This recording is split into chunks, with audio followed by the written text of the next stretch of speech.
Welcome to the Real Authority. I cannot believe how not good Old Guard 2 was. The first Old Guard was entertaining, granted I saw that recently, but the fact that I found it entertaining is worth note. I don't know, I guess it was just an interesting premise executed in a pretty good way, developing a world that I was invested in. This sequel, however, kind of ruins everything that the first movie had going for it. Like, I'm okay with sequels taking wild new directions, but the direction that they took this time around was just so weird. But more importantly than that, I really wasn't as excited as I was with the original movie. So plot simply sees a new threat played by Uma Thurman coming abound, and Charlize Theron and her squadron of friends basically going to stop them. Immortals versus immortals and all that.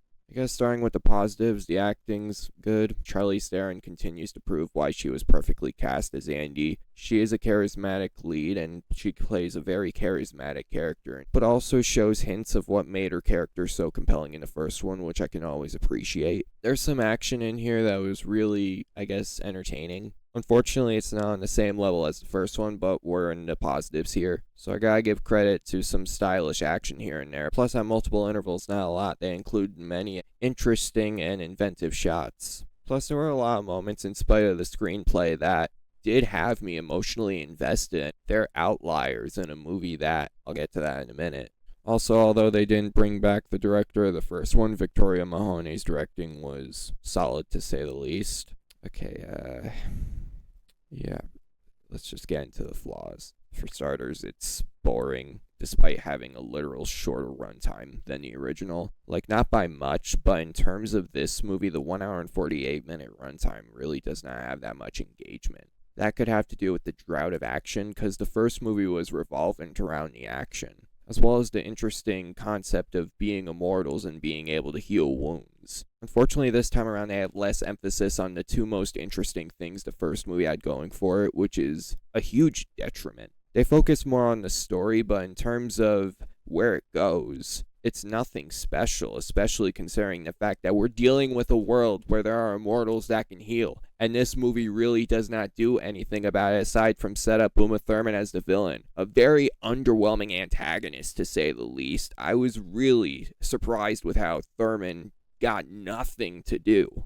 Thurman tries her best with the little material she's giving, which, I just gotta say, the script was kind of awful. The screenplay is a massive step down from the first one. Feels like Greg Rucka and Sarah L. Walker had a misguided vision considering the first one. I don't know if they were writers for the first one. I should actually look. Rucka literally wrote the first one. I don't get how he could make something that does not really go with the first movie that well, because this does not feel like the old guard in the slightest. Like, maybe in the climax it finally focused up, but for the rest of the movie I was like, this is nothing like the old guard. Speaking of which, outside of Charlize Theron and maybe one other character, the collection of characters old and new are pretty much wasted. I already mentioned Uma Thurman, but the characters that are coming from the previous movie, all but two have anything to do and only one of them gets to stand out. And it's not the one you would expect to stand out. Back to the screenplay, it's a convoluted story that relies a lot on conveniences and retcons that kind of just frustrated me. Like, this is stuff that maybe the first movie opened the possibility of them being introduced in the next movie, but it really feels awkward. But more importantly, it just feels like they came up with it specifically for this sequel.